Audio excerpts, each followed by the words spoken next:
Akkam jirtan hordoftoota chaanaalii maatii akka jennu nageenya badhaadhaa ijaarra viidiyoo bareedaa tokko qabadhee isinii dhiyaadheetiin jira. Viidiyoon kiyyaas akkamitti kompiitaraa fi piriintaroota kaanoonii 22 duwwaa 2 22 duwwaa 3 22 duwwaa 4 duwwaa 5 dabalatee hanga 22 duwwaa 6tti akkamitti akka piriintaraa wal quunnamsiisan karaa gabaabaa ta'e tokkoon isin garsiisa.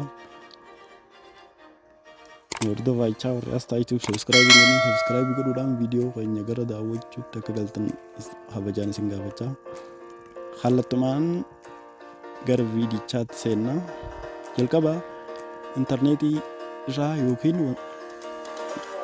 CD'dhaan qabaachuu qabda.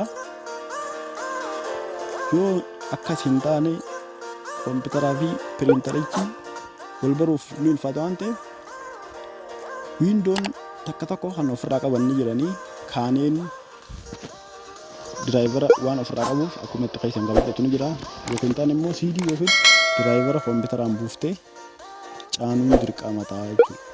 Sana amma kan soft copy onlaayinii buufattee harma salphaa ta'een akka itti caantan isin garsiisa. Jalqaba biroozarii erga kana banneen boodatti gama gubbaa kanarra dhufuudhaan HTTP jettee seentaa.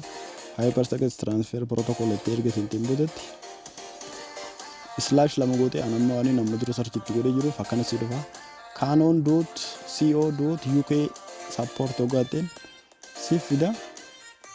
Akkanatti erga siif fideen boodatti maal gootaa ni filatta jechuudha. Kanatti erga deemta hangama jalqabaaf irra product dhiyeessii dhufu kanarra kilik godhuudhaan argatta jechuudha. Kan barbaaddu keessaa ni filatta. Erga kanatti kilik irra gooteen boodatti inni idaan gani step itti aanu si baasu. Egaa kompiitaroonni gosa hedduu jira. System 32 fi System 64 and System 86 illee ni jira. Isaan kana akkamitti akka filattan haruma salphaa ta'een isin garsiisa. Akkanatti erga kana si dhufeen boodatti download driver software send manual jee jira. Maal goota iddoo select product tokko dhufuudhaan example iddoo tokko kilik godhuudhaan maal goota maqaa yookiin product name kan piriintaricha irra jiru itti barreessita jechuudha. Fakkeenyaaf kaaneen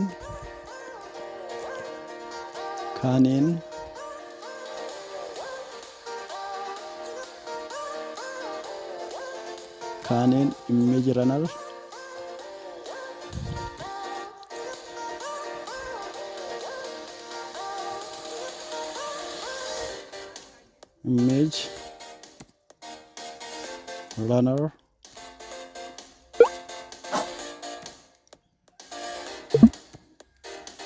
space godhee video 2006 buufachuu barbaade kanatti arganna.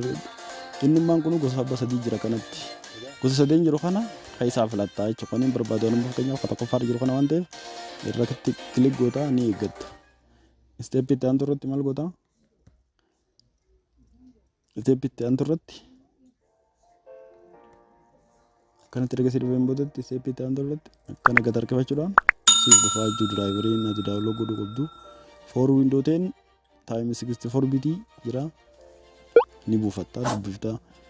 File version isaa hangana release date yeroon inni software itti gaddifame 2022 tti. Joon fi system 64 ETS 64 idhaan akkanatti akkana gaa jira. Kaniin an barbaadamu fakkeenyaaf window 10 64 bit irra waan ta'eef isaan dhufaa gama jalqabaa irra dhufu kanarra dhufuudha. Download iddoo itti kanaan dhufta. Download erga ittiin booda akkana si dhufaa. Lammaffaa download jettaanii as keessa si bu'aa jechuudha. Ni eeggattaa erga si bu'een boodatti haruma salphaa ta'een piriintaricha keetii fi akkana si dhufa. Amma bu'uu eegaleetii jira isa kana. UFRL jira. Erga kan si dhufeen boodatti irra kilik godhuudhaan ni bantaa isa kana ta'a jechuudha. Kana erga kan si dhufeen booda run as administrator jettee kompiitaraa fi piriintaricha kee wal barsiiftaa haala salphaa ta'een. Ana gara video keenya kanuma warri as ta'e subscribe godhan subscribe kan godhan kabajaan isin gaafachaa. Har'aaf video keenya kanuma nagaan tura.